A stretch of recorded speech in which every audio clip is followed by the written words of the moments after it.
Well, normally, I mean, I would think it'd be, well, welcome and announcement. I guess it would be announcement. Okay, and I will make sure I call Diane. And I'll get the announcements option, and I'll look to you. I will. And you'll come forward? Yeah. Okay. And I'm going to go look for masks. Oh, yeah, you can do that. I know.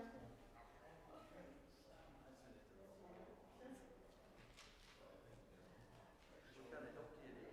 Okay. Well, I can light the show. oh, would you?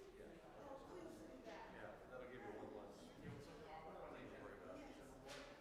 I gotta make it for myself. Yes. Hello. I'm getting a mask.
I can't even remember who said it. Do we know if he's back in Knoxville?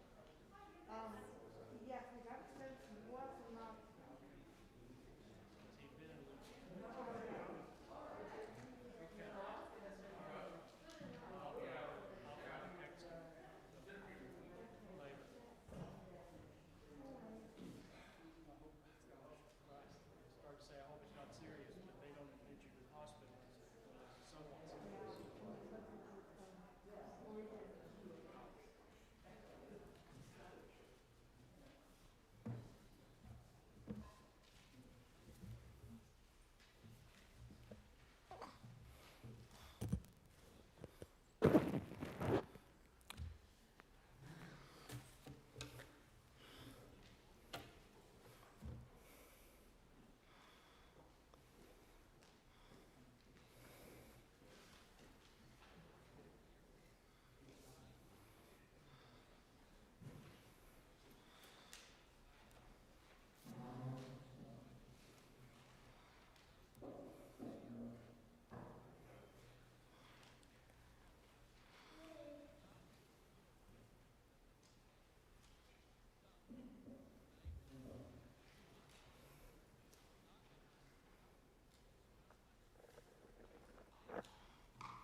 Okay.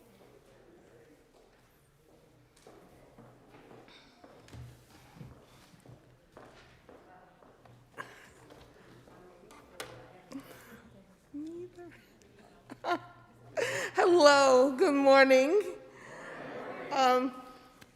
This is exercise in faith.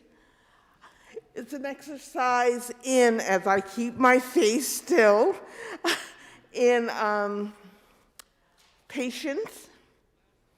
And I'm telling you right now, I don't want to hear any complaints after the service. Unfortunately, Mark is not well. He rushed to the hospital, and he's and was admitted, as far as we know. So this was his service. This was his baby. He nurtured this for the past four or 5 months. And we went back and forth and whatnot. So his baby, I'm here delivering, and I don't know anything about birthing children. So, or at least his child. So I'm going to ask you to be patient and bear with us and enjoy what we have here. Now, we have announcements. Diane Fox has something to say about the auction.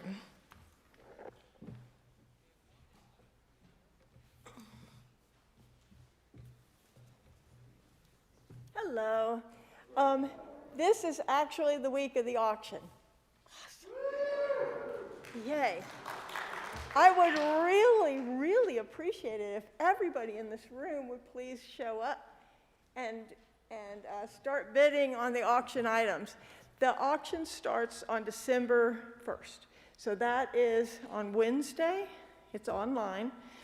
And it starts at 6 o'clock.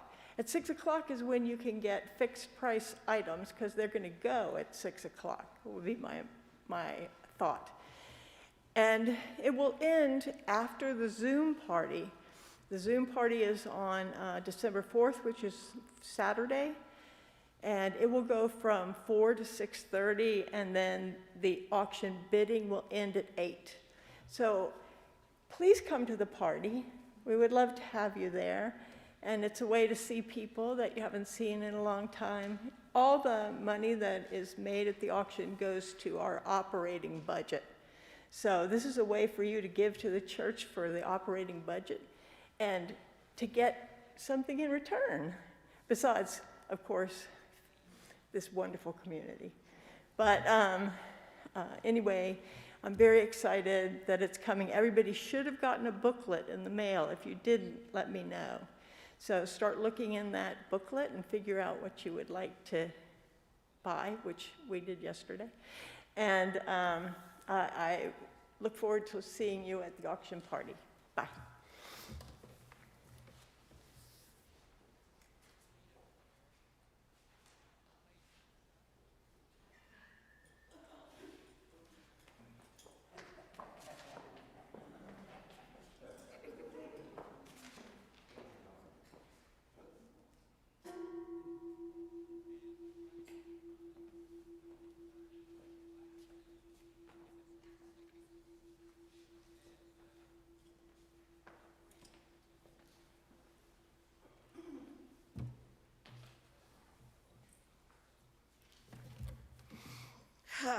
Now, you may not have realized that you and everything you own in a house, apartment, this church, is all on stolen ground, and that we give acknowledgement to that, the fact that nothing that we sit our hearts on, our white fence, the land that our dogs run on, belonged to someone else.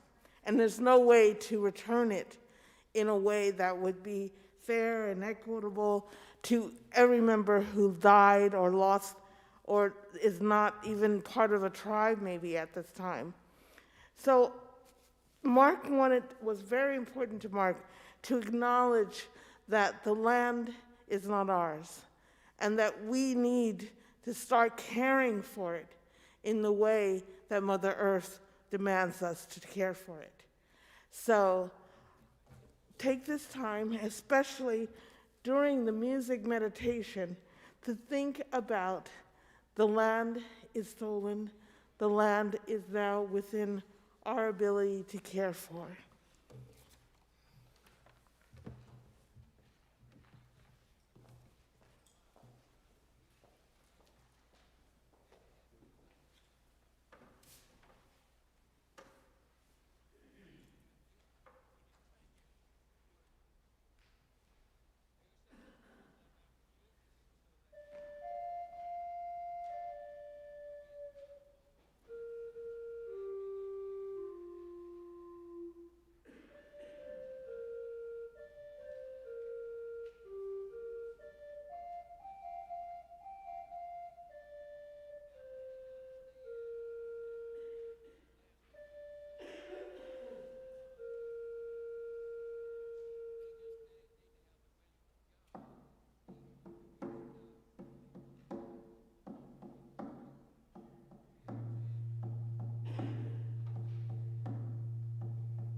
Now, you'll see in your program that the next thing is opening words, remember.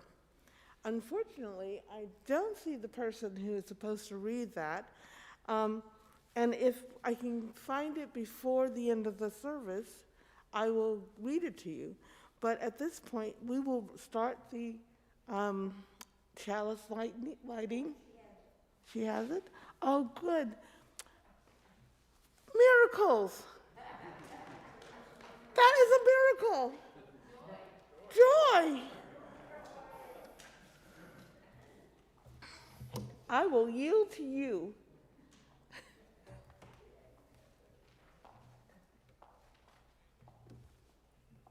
Thank you. You're welcome. Good morning. Good morning. All right. This is by Joy Harjo. Remember the sky that you were born under. Know each of the stars' stories. Remember the moon. Know who she is. Remember the sun's birth at dawn. That is the strongest point of time. Remember sundown and the giving away tonight. Remember your birth, how your mother struggled to give you form and breath. You are evidence of her life and her mother's and hers. Remember your father. He is your life also. Remember the earth whose skin you are. Red earth, black earth, yellow earth, white earth, brown earth, we are earth. Remember the plants, trees, animal life who all have their tribes, their families, their histories too. Talk to them. Listen to them. They are alive poems. Remember the wind. Remember her voice. She knows the origin of this universe. Remember, you are all people, and all people are you.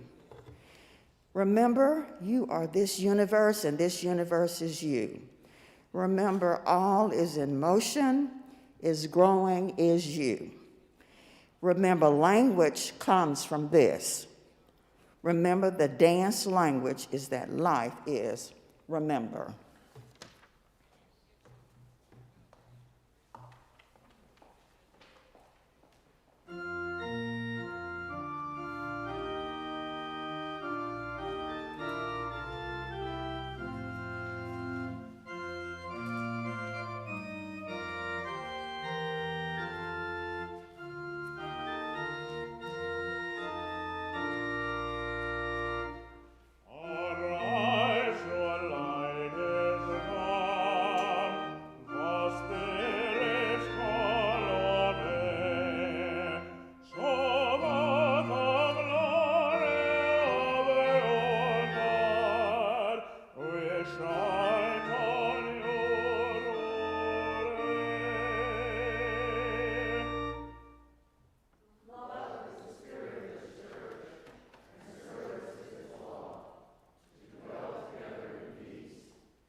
The earth is our mother, we must take care of her. The earth is our mother, we must take care of her. Hey, younger, oh, younger, hey, young. Hey, younger, oh, younger, hey, young. The sky is our father, we will take care of him. The sky is our father, we will take care of him.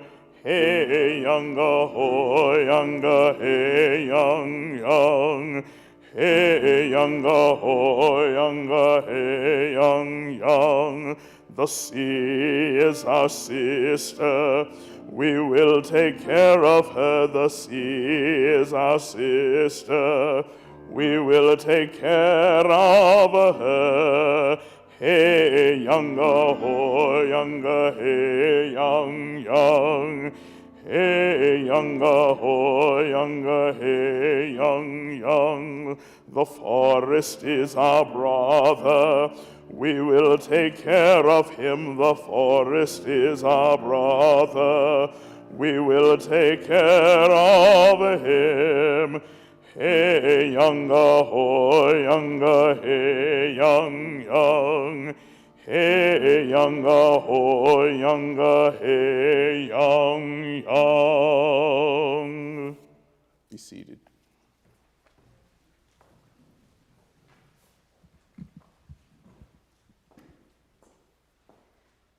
Good morning. It is good to be together, those of us gathered here in person, and those of us watching from home.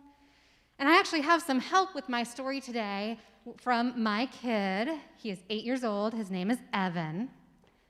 And those of you who are here in person and those of you watching from home can see that he's not standing here with me. He can't be here in person with us yet. But he's going to wave to us right now. And even though we can't see him, we're going to wave back at him, right? And in fact, all of you watching from home, you can't see everybody in here. You can probably see me, but everybody is waving. We're going to wave at everybody in our community this morning. Evan is helping with the story today because I'm going to tell a story that is about the two of us, and he's given me permission to share this story as a way to help us think about a broader theme. And before I start that story, though, I want to ask, have any of us ever felt really upset before? Have you ever felt really upset? Have you ever felt so upset that it feels like you're just going to be in it forever? In the moment. Does anybody ever feel that? It feels like you might be so angry that it just feels like the whole world is anger. That's all there is. That's all there's ever going to be. Some of us might have felt angry before, and I'm going to share a story about a time when there was some anger. And in fact, it was a time with my kid and I where he got really upset. He got really, really upset, and it got really big. And it lasted for what felt like a really, really long time. Some of us may have kids. Some of us may have been kids. And might have been part of an interaction between a kid and a parent where the kid was really upset.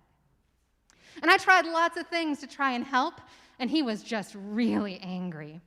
And eventually it occurred to me to ask him something, and I said, "Hey, buddy, do you think that maybe you're stuck in being angry?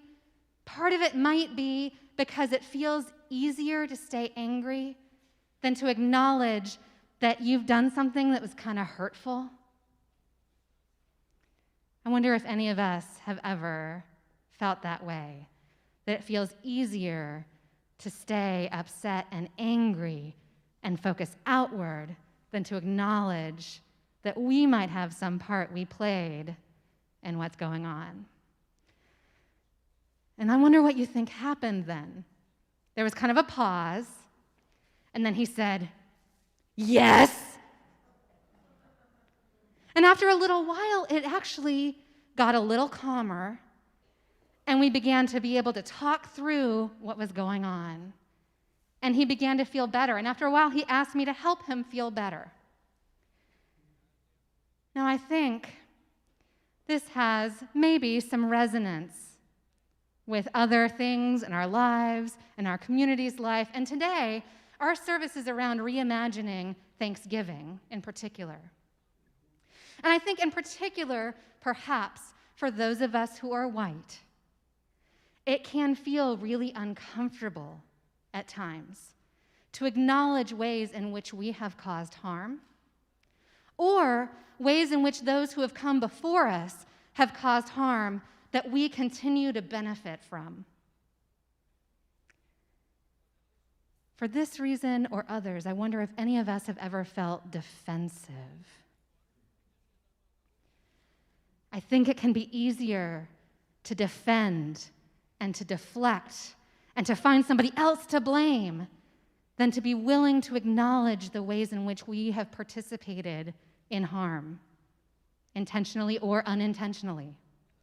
And in fact, when my kid was really upset that time, one of the things he said was, "Well, it is your fault because you made me angry."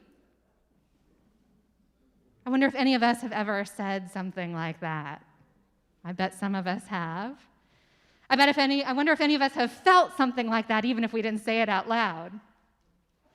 So I want to be really clear. I'm not singling out my kid. All of us have been that kid at times. And in fact, I am super proud of him for being willing to acknowledge, yeah, maybe part of why I'm so angry is that I don't want to admit that I did something that was hurtful. And I'm really proud of him for being somebody who asks for help when he needs it, for help in figuring out how to repair things, how to feel better, how to make it better.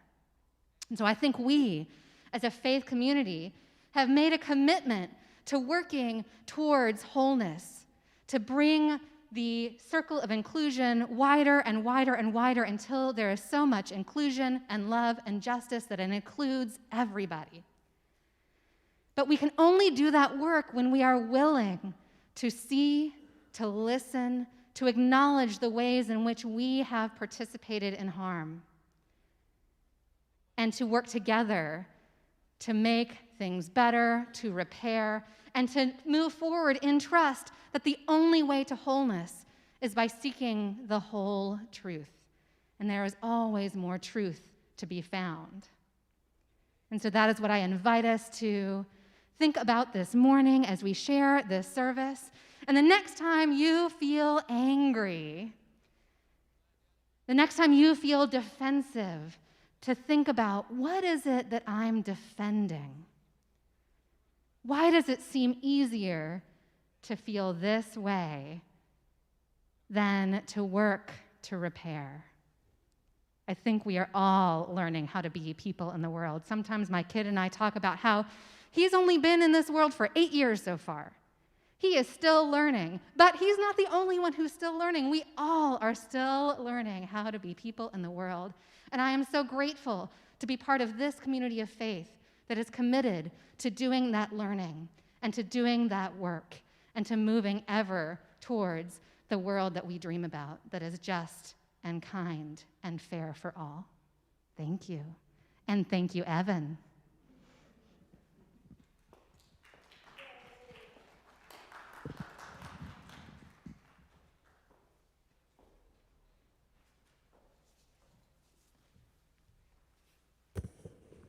Good morning. The name Haudenosaunee refers to a confederation or alliance among 6 Native American nations who are more commonly known as the Iroquois Confederacy. The nations were united together by a common goal to live in harmony.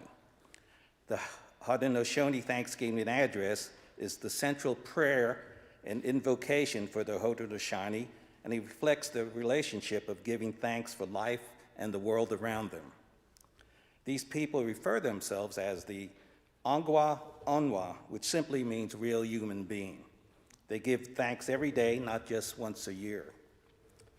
When one recites the Thanksgiving Address, the natural world is thanked, and in thanking each life-sustaining force, one becomes spiritually tied to each of the forces of the natural and spiritual world. What is done to one part of the web of life, we do to ourselves. The Haudenosaunee Thanksgiving Address. The people. Today we have gathered and we see the cycles of life continue. We have been given the duty to live in balance and harmony with each other and all living things. So now we bring our minds together as one as we give greetings and thanks to each other as people. Now our minds are one. The Earth Mother. We are all thankful to our Mother, the Earth, for she gives us all that we need for life. She supports our feet as we walk about upon her. It gives us joy that she continues to care for us as she has from the beginning of time. To our mother, we send greetings and thanks. Now our minds are one. The waters. We give thanks to all the waters of the world for quenching our thirst and providing us with many strengths. Water is life. We know its power from many forms: waterfalls and rain, mist and streams, rivers and oceans. With one mind, we send greetings and thanks to the Spirit of water. Now our minds are one. The fish. We turn our minds to all the fish life in the water. They were instructed to cleanse and purify the water. They also give themselves to us as food. We are grateful that we can still find pure water, so we turn now to the fish and send our greetings and thanks. Now our minds are one. The plants. Now we turn toward the vast fields of plant life. As far as the eye can see, the plants grow, working many wonders. They sustain many life forms. With our minds gathered together, we give thanks and look forward to seeing plant life for many generations to come. Now our minds are one. The food plants. With one mind, we turn to honor and thank all the food plants we have harvested from the garden. Since the beginning of time, the grains, vegetables, and beans and berries have helped the people survive. Many other living things draw strength from them too. We gather all the plant foods together as one and send them a greeting of thanks. Now our minds are one.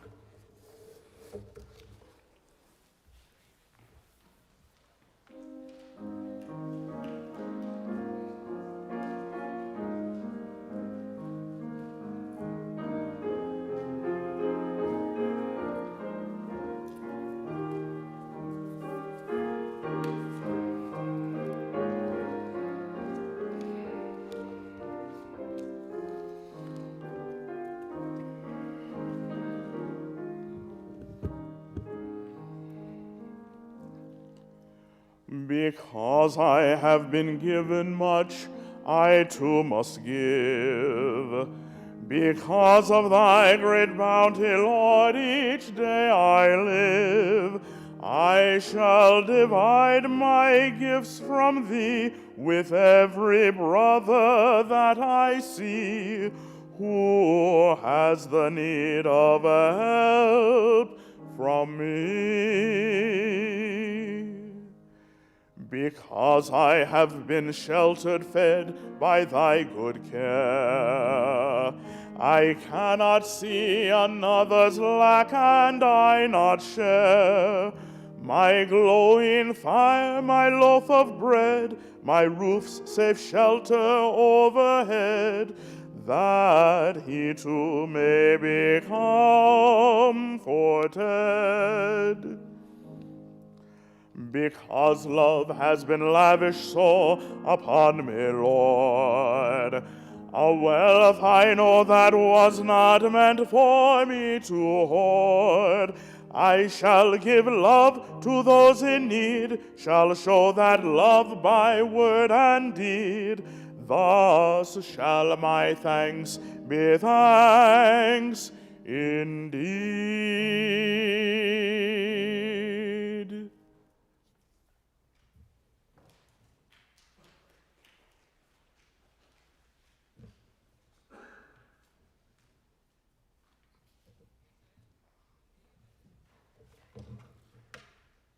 You know, I never realized how much we stand and sit in around here, you know?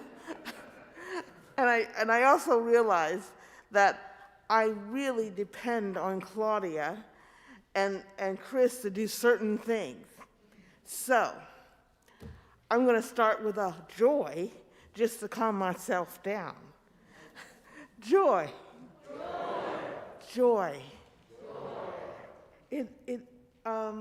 The joys and concerns today, we have good news, Faye, that it was, she texted me when I was away, and I saw this news and I started screaming in the kitchen, my daughter's kitchen, that they had found it, it was a small place, and that she didn't have to go through many levels of chemo irradiation, and I felt such joy because there's so much fear that is around cancer.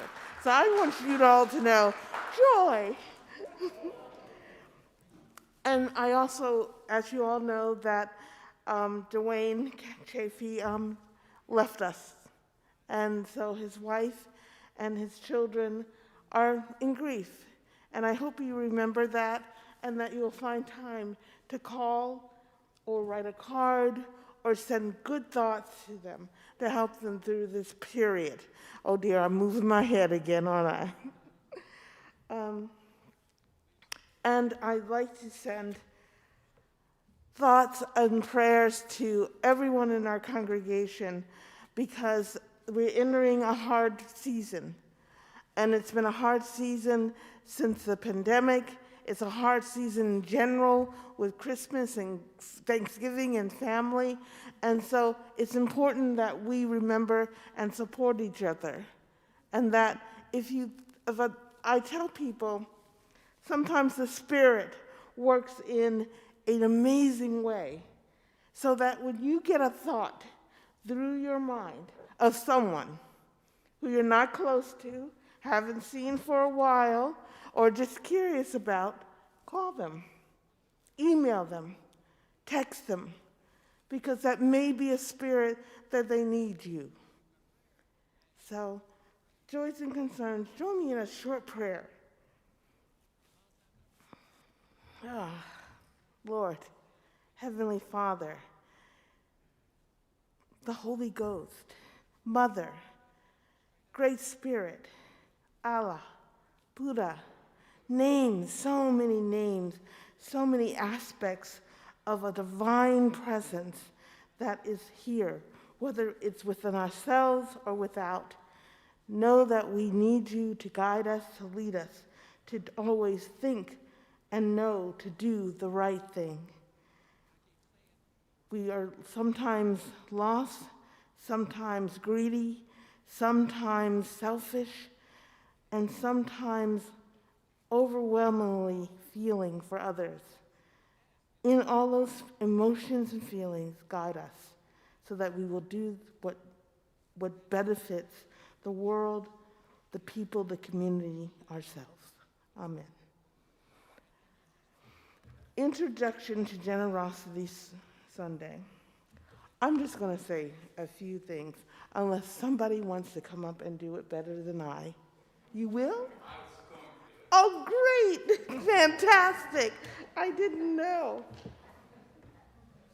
The miracles are happening today.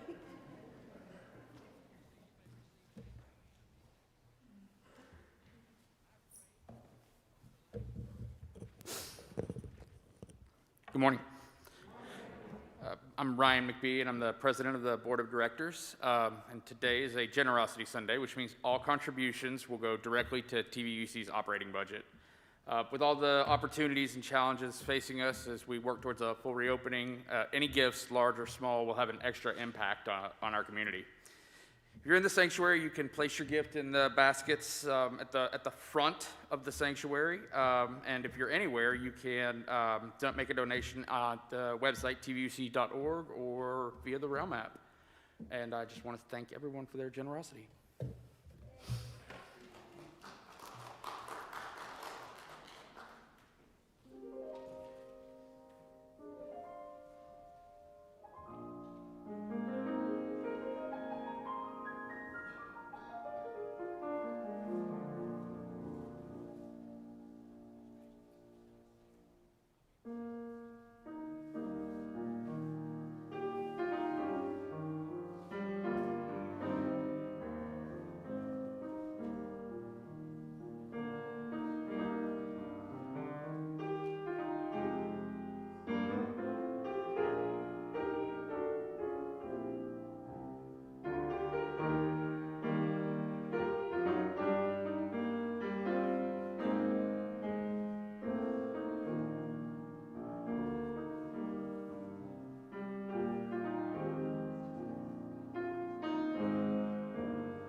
got life of its own.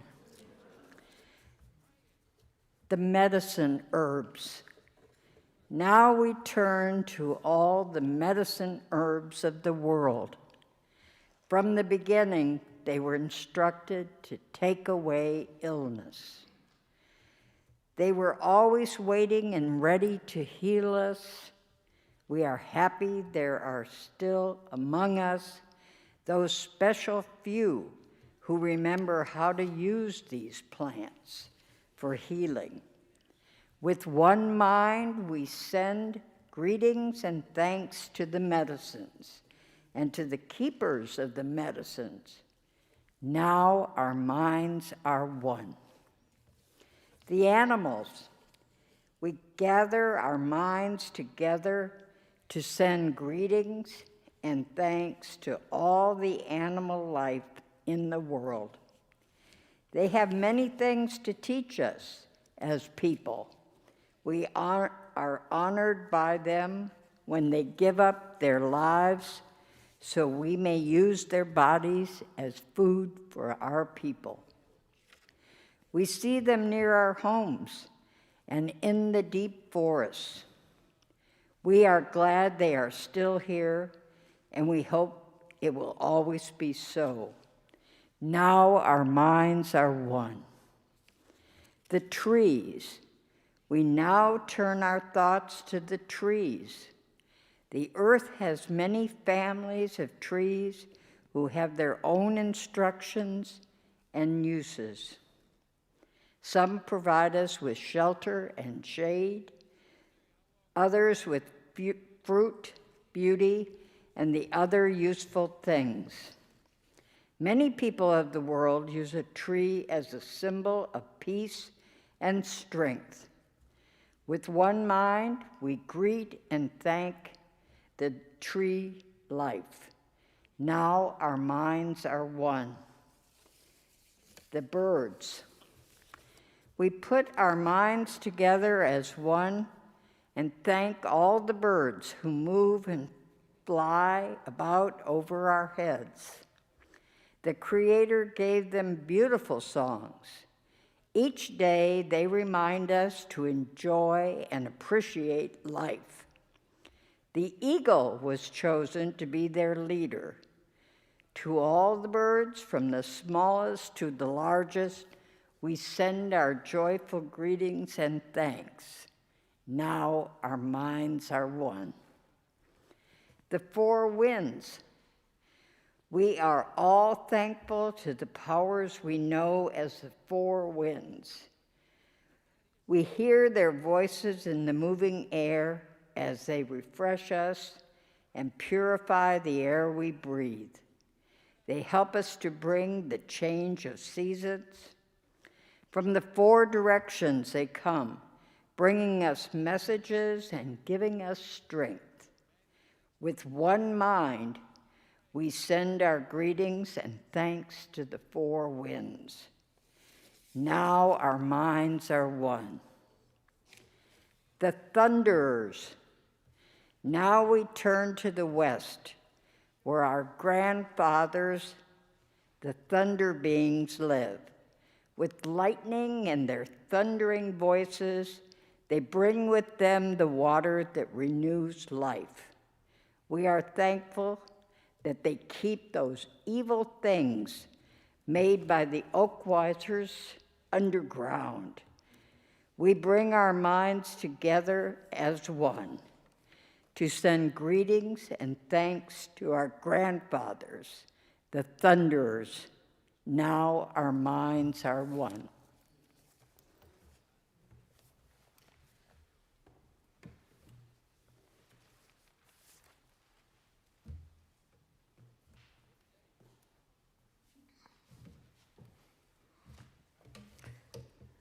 Well, today's sermon was going to be a two-part sermon. Mark was going to do his part. I was going to do my part. But now I'm called on to do both our parts. So, and unfortunately, it is not. It will not be detailed because what Mark had to say was very important, because it talked about And I have to say your history because I'm new to the Unitarian Universalist denomination. But, you know, has anyone seen Glory? It's a movie set in Civil War with African-American soldiers and the man who led them, who was from New England. And on one point, one of the soldiers says, you know, ain't nobody got clean hands in this mess. And so know that no one has clean hands.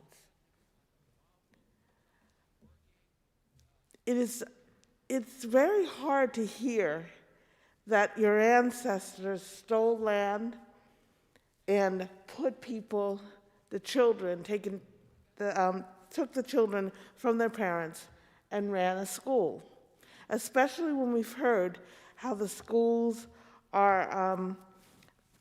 were basically a ground for dying for children.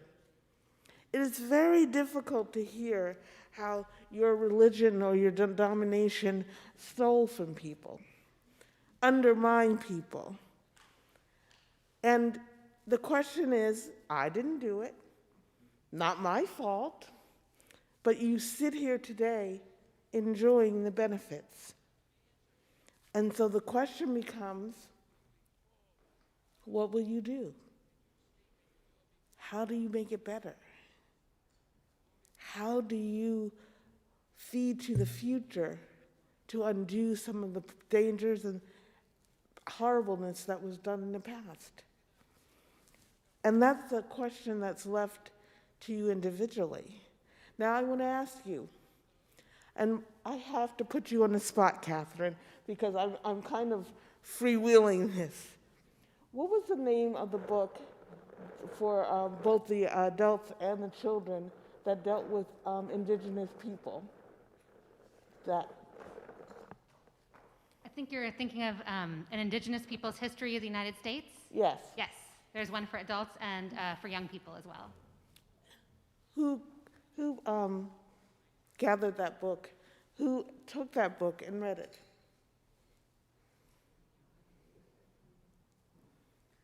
Everyone who raised their hand, I want you to find someone before you leave today and tell them, read that book. And if you have to get in their face, do so.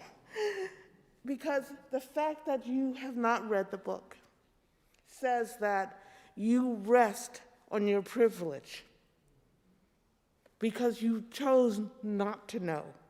But the fact you read the book said, I want to know what happened in the past, and maybe I can think about how to cure or how to fix or how to alleviate in the future. Now, my part was reimagining, dealt with American history, African-American history and indigenous people. You see, imagining or reimagining means you have to know the history or what has gone before you can impact the future. You have to be unafraid to know that I did wrong, they did wrong, it did wrong, and I can change it. And you're never too young. Someone who's 9 or 8 can change our world. And someone who's 98 to 100 can change our world. You can only stop changing the world when you're dead. And I sometimes think that's not true either. Because people have been known to say, I've seen ghosts, you know. But bottom line, reimagining Thanksgiving is meaning that it's not about eating. Heaven knows I believe so, but you know, it stopped being a holiday so much as a cook fest. I mean, I kill somebody for sweet potato pie. I love the dark meat of turkey. Give me collard greens, please. You know, everyone has their favorite dish for Thanksgiving, but really, how am I going to think about the indigenous people? Why am I happy and thankful for them? And trust me, everyone in this room has something that they can be thankful for the people who were here in the beginning. We are learning the history now that it wasn't calmly helping the Pilgrims and feeding them at Thanksgiving. We're understanding that there was a war going on. People were fighting. People were betrayed. People were hurt. Instead, we treat this like sweet potato pie, pumpkin pie. But it's important for us to know the past to go forward to the future and to reimagine what our future will be. Now, it was funny during our meeting, and you should know that this is part of the 8th Principle Committee, and we put this on together. And we got to this part of the planning, and you'd be surprised that one person said, well, I don't know if we should talk about African Americans, what's it about? And I said, there's plenty to be thankful if you're African American and you're trying to celebrate indigenous people. In 1509, one of the first, in fact, 1503, the first recorded history is the governor that said, I'm sick of these black people running away and those Indians helping them. That shows you in the beginning, one, nobody likes slavery. There is no docile slave. There is not a slavery where everybody's happy and peaceful and content. Know that right now. If you don't know it, go read. Two, the fact that people escaped and the indigenous people helped them and freed them means that these people, these indigenous people, now first I don't talk into it and then I hit it, right? First, these people really, really cared.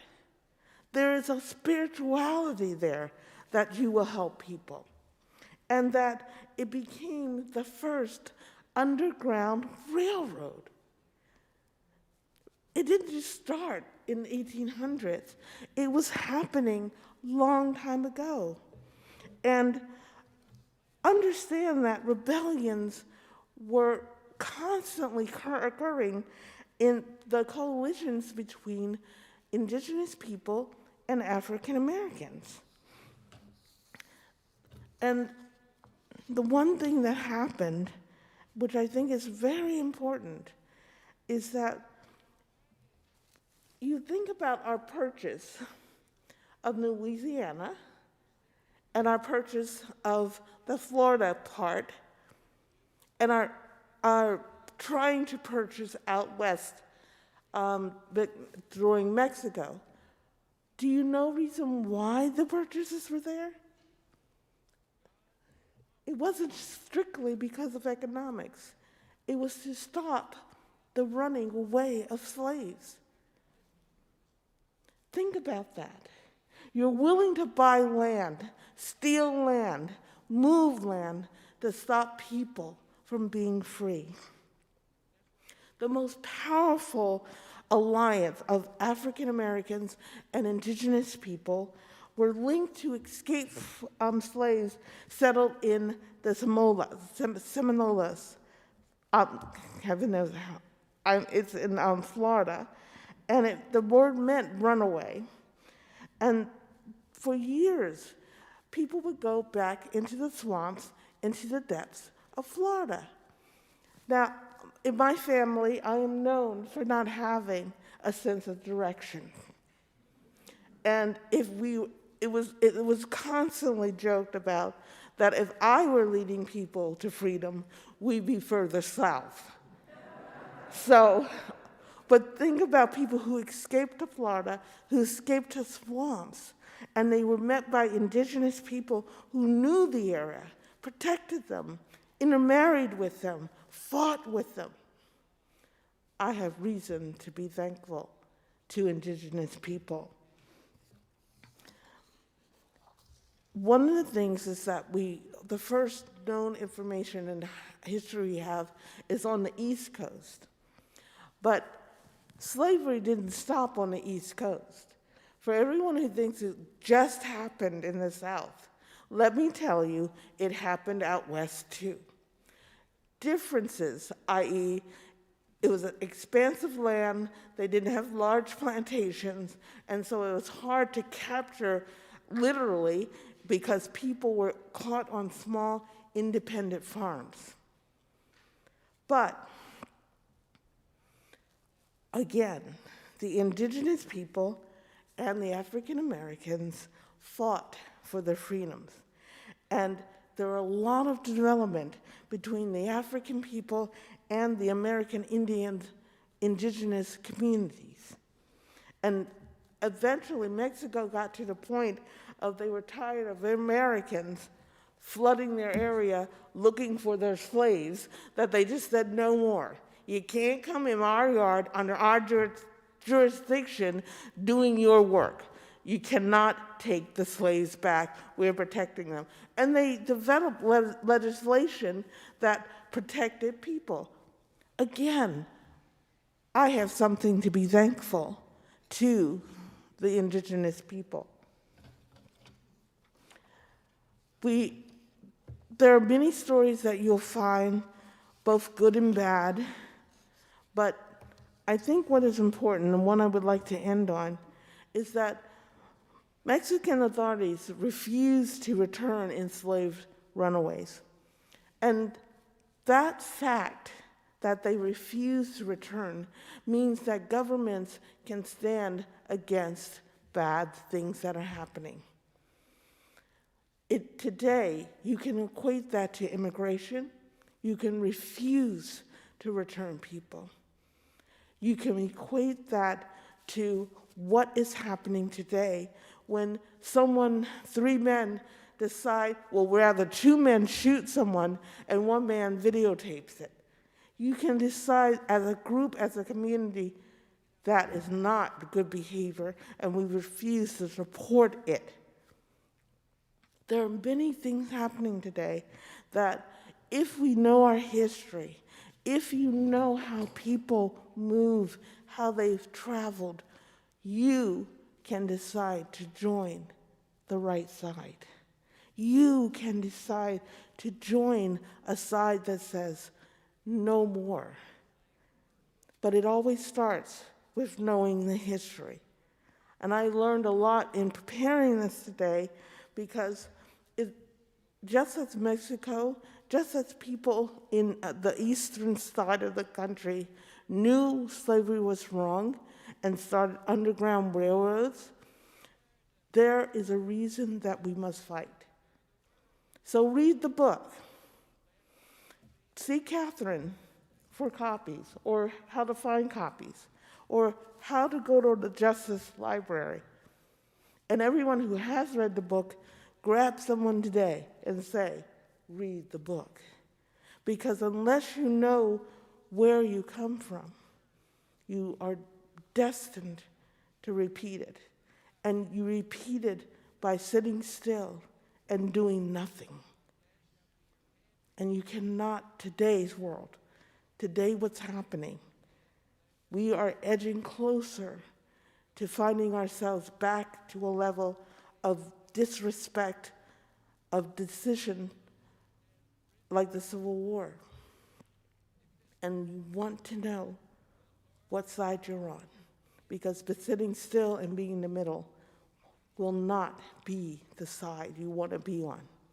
You will have to decide to help change, to give honor to our earth, and to know that it is not simply black and white. Sometimes it can be environmental, because when you choose not to care for the earth, you are choosing to destroy the earth. Everything, unfortunately, is coming to a point of yes or no. And you do not, there's no gray area. And so I ask you, read, know the history, understand what happened in the past, and then make decisions of what you will do in the future. Now, before I close, I want to say that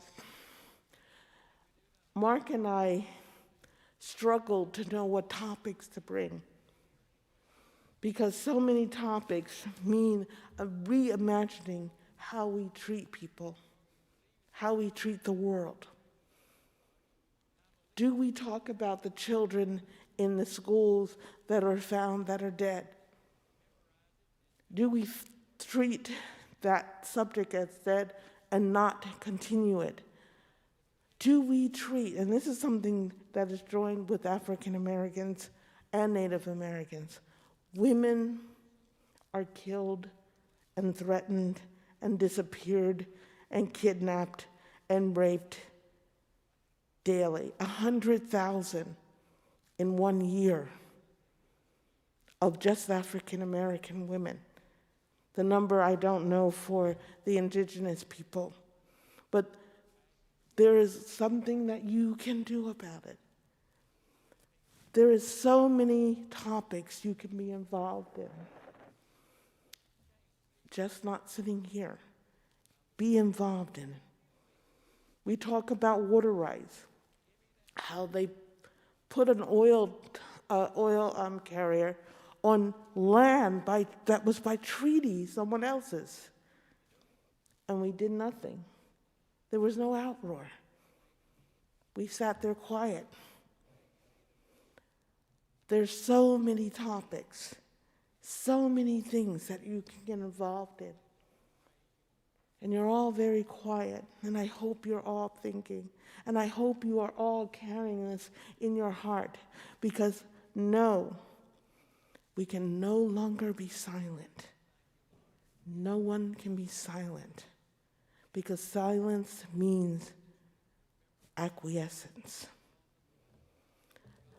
And I don't know what's been planned musically, but Amazing Grace that you heard today, and this is something that it makes me cry when I hear it, but Amazing Grace, everyone knows that song. Everyone knows it was written by a slave trader in a vision of revisioning himself spiritually. Does anyone know, on the Trail of Tears, when these people, the indigenous people, were not allowed to bury the people who died along that trail, that they sang this song for them? They sang Amazing Grace because they couldn't bury their mother, their father, their babies. They couldn't bury and say goodbye respectfully. Bodies were left there as they were forced to march along, and all they could do was sing Amazing Grace. How sweet the sound that saved a wretch like me.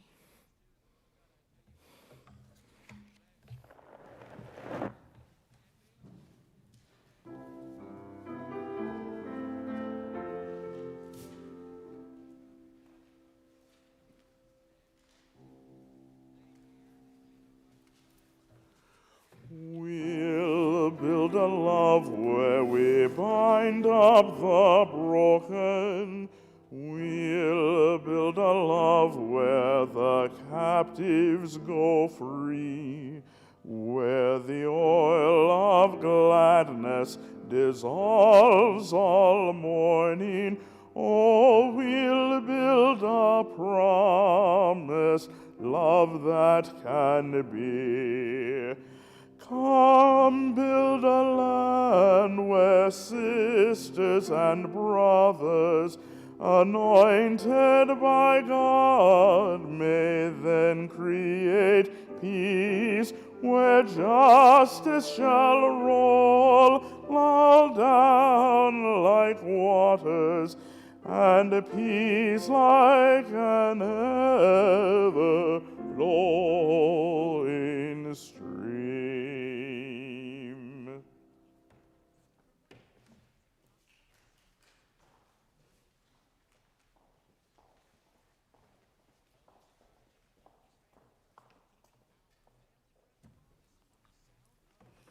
In closing, I would like for you to say 5 words at the very end. And I'm going to go through some verses here. The words are, now our minds are one. Let's say those together. Now our minds are one. Okay? The first one is the sun. We now send greetings, and thanks to our eldest brother, the sun. Each day without fail, he travels the sky from east to west, bringing the light of a new day. He is the source of all the fires of life. With one mind, we send greetings and thanks to our brother, the sun. Our minds are one.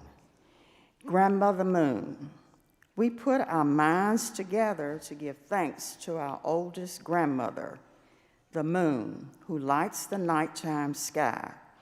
She is a leader of women all over the world, and she governs the movement of the ocean tides. By her changing face, we measure time, and it is the moon who watches over the arrival of children here on earth.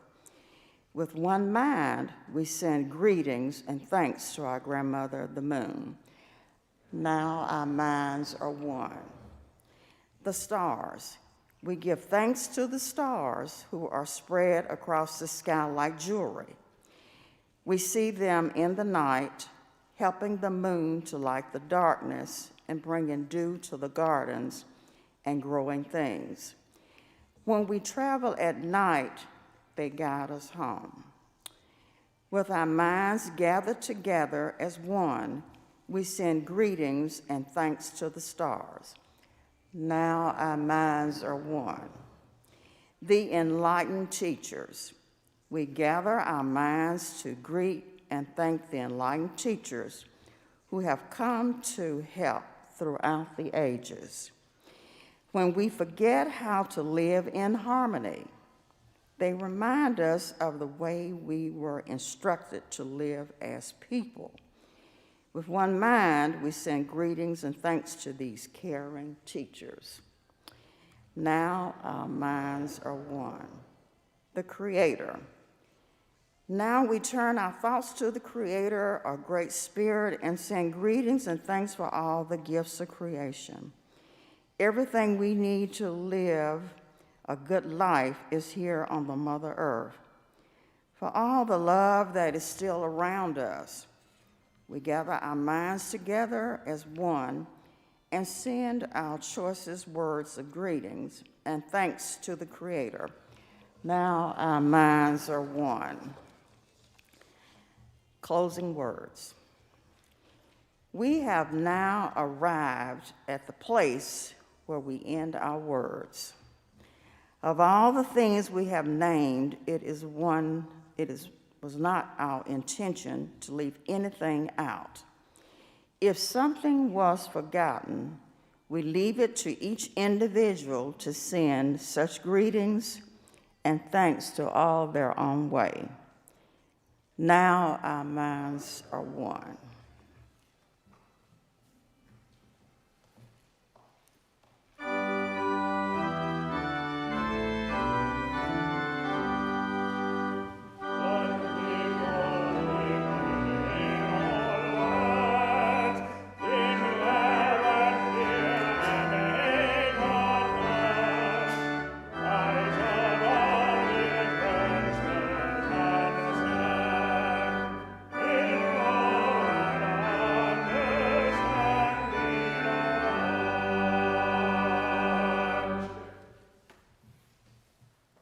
Let our minds be one.